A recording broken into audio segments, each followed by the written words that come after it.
Так, в данном видео я хочу рассказать и напомнить. Давно как-то я искал такой вопрос в интернете. При повороте руля у 10-го лансера, сейчас я снял стоечку, исходил скрип где-то спереди, то есть когда руль, то есть на месте или при повороте, что-то скрипело.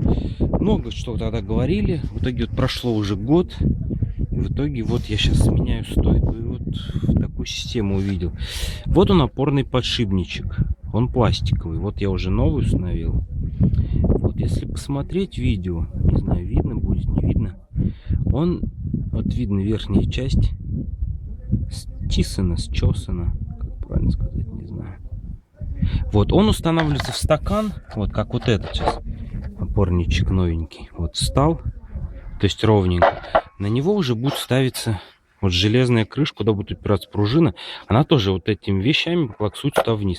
Так вот, вот этот подшипник опорный стерся до такой степени, что вот эта вот верхняя часть пружины, куда упирается пружина стойки, терлась об вот этот стакан, который торчит у вас из-под капота. То есть вот этот край, вот видно, да, вот где он. Секундочку, просто неудобно. Вот этим краем, вот этим краем не касался, он терся вот здесь вот внутри, поэтому происходил скрип.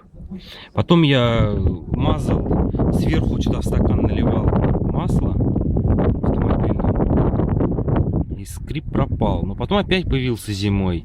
Вот сейчас по весне меняю, и вот в чем, оказывается, разобрался. То есть продавился опорный подшипник, и вот этой хренью он терся железка по железке. То есть, может быть, кому-то что-то поможет.